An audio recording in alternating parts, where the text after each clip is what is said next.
আবার ছোটখাটো না, ছোটখাটো না যে ছোট একটা দিবে, পাও মেললাম তো হাত মেলতে পারলাম না, হাত মেললাম তো পাও মেলতে পারলাম না।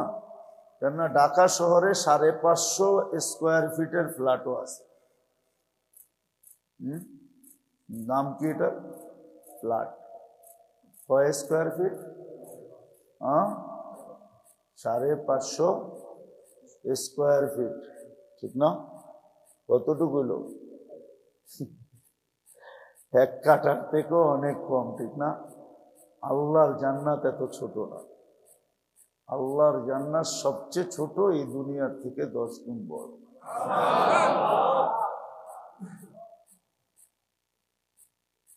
দুনিয়ায় মাটির অনেক প্রকার আছে না? আছে না? পড়েন না স্কুলে মাটির প্রকার? না পড়েন নাই?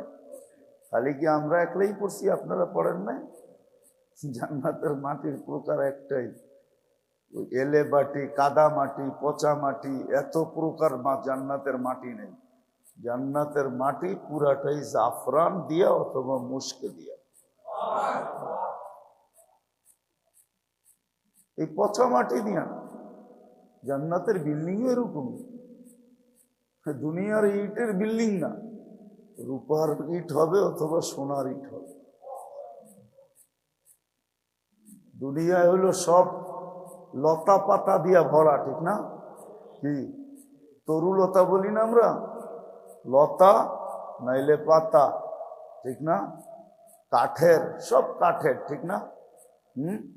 জান্নাতের কোনো গাছ কাঠের না।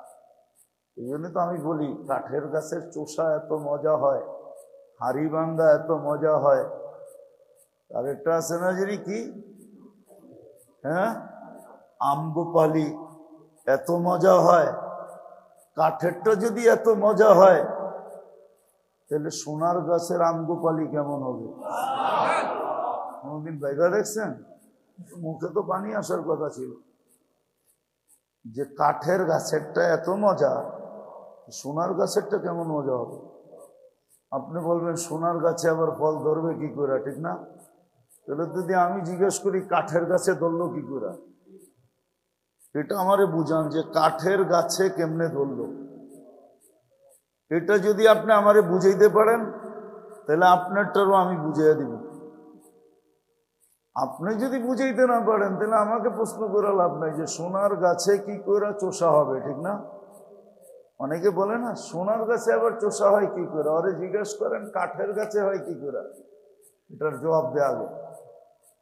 এটার টকশো আগে হয়ে যাক, তারপরে জান্নাতেরটা টকশো পরে করবো। কাঠের গাছে কি করে হয়, ঠিক না? এই কাঠের গাছেই তো হয় না, কোন গাছে হয়? পানির গাছে যদি চিনি চাম্পা হয় তাহলে সোনার গাছে হইতে অসুবিধা কি? কলা গাছ তো সবই পানি, পানি না? মানেন কলা গাছ যে পানি দিয়ে তৈরি, এটা মানেন? হ্যাঁ, এটা পানি পুরা। এটাকে মেশিনে দিয়ে চিপে দেখেন আঁশ বাহির হয়ে যাবে, শুধু কতগুলো সুতা বাহির হবে। ওই সুতার ভিতরে আল্লাহ পানি গাইথা দিছে, তার ভিতরে কলা হওয়াইছে। ওইটার নাম হইল চিনি চাম্পা। ওইটার নাম কি?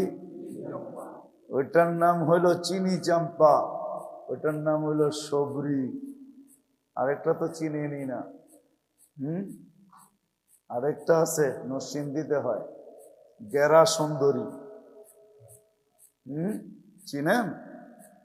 চিনেনও না, শোনেনও নাই মনে হয়, কোনোদিন খানো নাই মনে হয়, ঠিক না? হায় রে আমার কপাল, কই জম আপনি করে লয়া। ওটার নাম হলো নরসিংদীতে যে এক পেন আমারে গেরা সুন্দরী দাও, তারপরে দেখবেন কলাকারে বলে। ওটা পানির ভিতরই তৈরি হয়, পানির গাছেই হয়। পানির গাছে যদি গেরা সুন্দরী হইতে পারে তাহলে সোনার গাছেও গেরা সুন্দরীর বড়টা হইতে পারে। ওই জান্নাত রাখছেন অল্প জীবনের বিপরীতে, প্রতিশ্রুতি দিচ্ছেন, কিন্তু শর্ত হইল হেফাজত করা। তো হেফাজতের কিছু পদ্ধতি দেখাইলাম, কিছু করণীয় যেটা কখনো ছাড়া যাবে না, আর কিছু করলে পাবো এবাদতের ভিতরে, যেটা হলো নফল। এশরাক পড়া, চাষ পড়া, আওয়াবিন পড়া, সালাতুল হাজত পড়া, সুযোগ পাইলেই 2 রাকাত নফল পড়া, এটা হলো সুরক্ষিতর এক পদ্ধতি। আরেকটা হলো আজকার। আজকার আছে, কোন কাজে কোন দোয়া, এটা সুরক্ষিত করার জন্য লেখা আছে। কোন কাজে কোন দোয়া, বাথরুমে ঢোকার সময় কোন দোয়া, বাহির হয়ে কোন দোয়া, উজুর আগে কোন দোয়া, উজুর পরে কোন দোয়া, ঘরে ঢুকতে কোন দোয়া, ঘরের বাইরনের সময় কোন দোয়া, দোকান খুলতে কোন দোয়া, বন্ধ করতে কোন দোয়া, এগুলা সব সময় সুরক্ষিত করার জন্য। বেশি লম্বা না, এগুলা শর্ট। একবার শিখলেই সারা জীবন কামে লাগানো যাবে, এমন না ডেলিটটা নতুন নতুন না, একবার শিখলে সারা জীবন কাজে লাগানো যাবে, বেশি না। খাওয়ার আগে কি দোয়া, খায়া কি দোয়া, খাওয়ার মধ্যখানে কি দোয়া, কাপড় পরার সময়, এই দোয়া বেশি না। 24 ঘন্টার দোয়া অল্প, ইচ্ছা করলে শিখা যায়। এটিও জিকির, এটি দোয়া যেমন তেমন আবার কি জিকির তেমন। এটার ভিতরে 2 গুণ, এক তো হলো দোয়া আর এক হলো কি জিকির। এটা জিকিরও আবার দোয়াও, সময় সুরক্ষিত হবে। আর আরেকটা হলো তৃতীয়, সকাল সন্ধ্যায় কিছু মখসুস দোয়া আছে। ফজর পড়ো তো সন্ধ্যা পর্যন্ত তুমি সুরক্ষিত। যেমন দেখাইলাম, সকালে পড়লা তো সন্ধ্যা পর্যন্ত, যখনই সূর্য ডুবার আগে যদি মউত আসলো, তাহলে শাহাদাতের মালা টানিয়ে আসতে হবে। মালাকুল মউতকে খালি হাতে আসলে চলবে না, খালি হাতে আসলে শাহাদাতের মালাটা নিয়ে আসতে হবে। আইনা পড়াবে, তারপরে বলবে শহীদ ভাই চলো এবার, ওই মালাটা নিয়ে আসতে হবে। আবার যখন মাগরিবের পরে পড়বে ফজর পর্যন্ত। এটা গেল তৃতীয়। চতুর্থ আরেকটা জিনিস আছে, যেটা একটু আগে বললাম, যে অভ্যাস করা, চলতে ফিরতে, উঠতে বসতে, খাইতে লইতে, সর্ব অবস্থায় আল্লাহর জিকির ভিতর থেকে করতে থাকা। জিকির করো। হ্যাঁ, এতটুকু পর্যন্ত আল্লাহ দেখবে। একজন চেষ্টা করতেছে কিন্তু পারতেছে না, তাহলে চেষ্টাটাও পারার ভিতরে গণ্য হবে। একটা তো হলো পারতেছে, এটা তো ভিন্ন কথা, সময়টাকে সুরক্ষিত করতে পারতেছে। আরেকটা হলো সময়টাকে সুরক্ষিত করতে পারতেছে না, কিন্তু চেষ্টায় কোনো ত্রুটি করতেছে না, চেষ্টা করতেছে। অনেক সময় দেখা যায় মানুষ চেষ্টা করে কিন্তু হয়ে ওঠে না। মানুষের কাছে কিন্তু এটা হওয়া বইলা গণ্য হয় না। চেষ্টাটাকে মানুষ কখনো হওয়া বইলা গণ্য করে না, কিন্তু আল্লাহ চেষ্টাটাকেও হওয়া বইলা গণ্য করে। এটা হলো সবচেয়ে বড় বেনিফিট। আমি চেষ্টা করতেছি কিন্তু হইতেছে না, পারতেছি না, তখন আল্লাহ এই চেষ্টাটাকেও হওয়া বইলা গণ্য করবে, হওয়ার খাতায় লেখা দিবে। এই জন্য আপনার আমার কাজ হলো সময়টাকে সুরক্ষিত করা।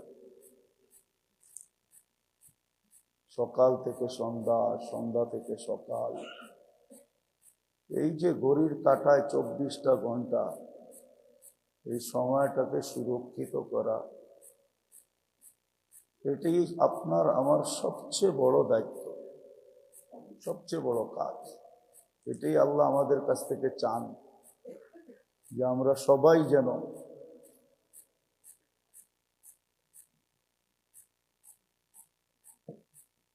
সময়টাকে সুরক্ষিত করি।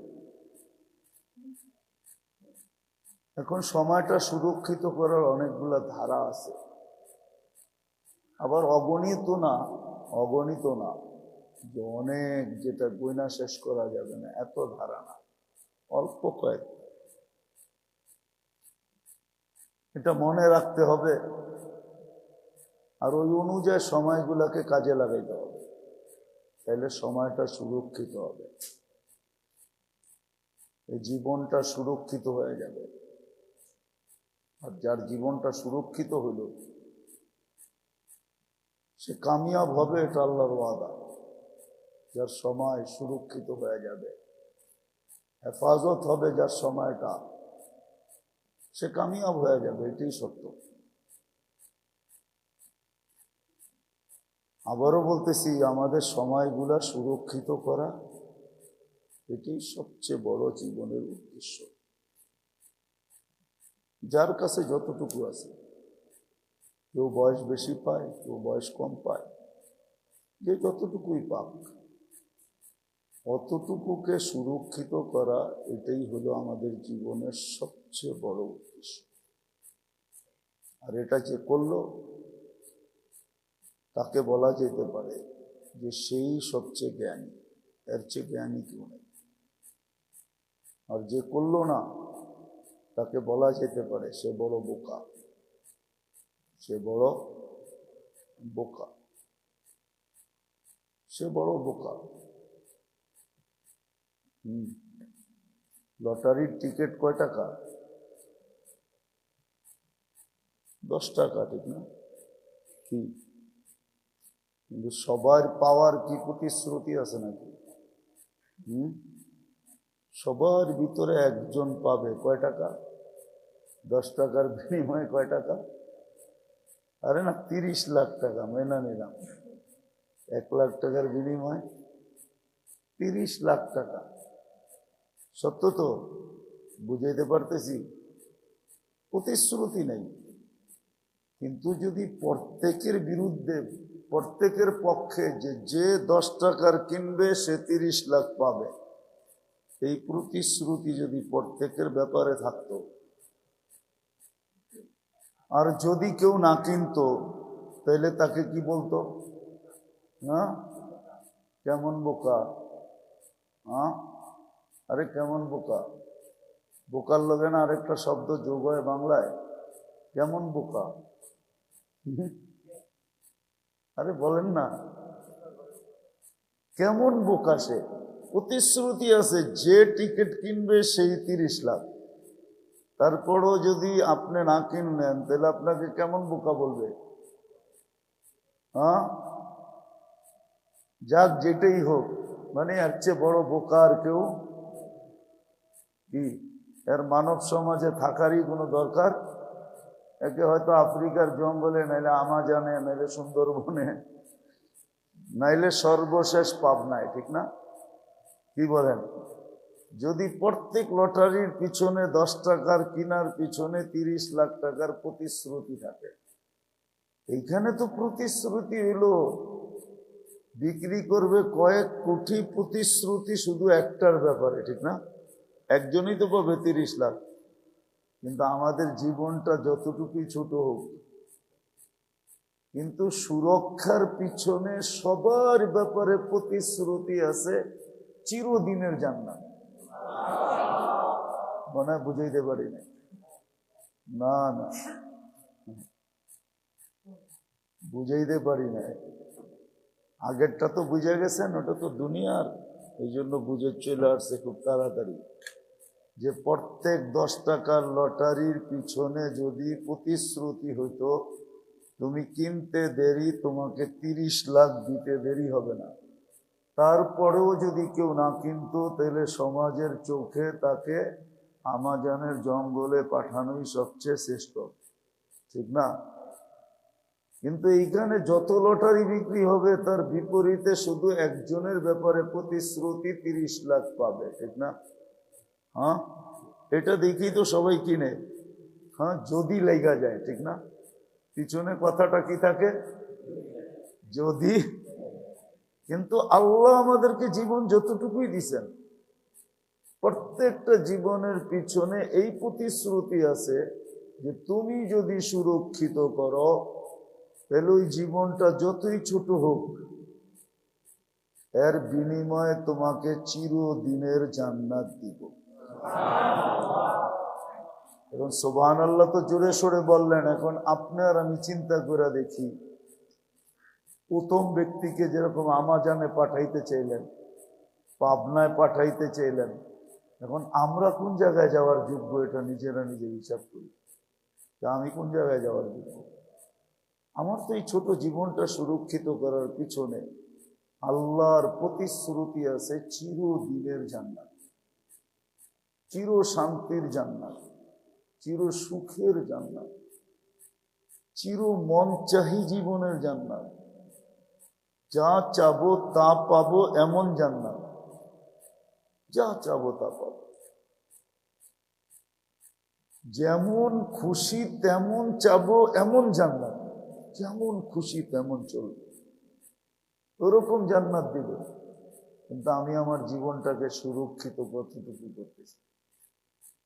ওই যে 10 টাকার পিছনে যদি প্রতিশ্রুতি থাকে যে কিনবে সেই 30 লাখ, আমি তো 30 লাখ বাদ দিলাম, যদি কয় 1 লাখই, যে 10 টাকার কিনবে ওটার পিছনে যদি প্রতিশ্রুতি লেখা থাকে যে 10 টাকার কিনলেই 1 লাখ, 30 গুণ কম 1 লাখ, তারপরও মনে হয় মানুষ কি,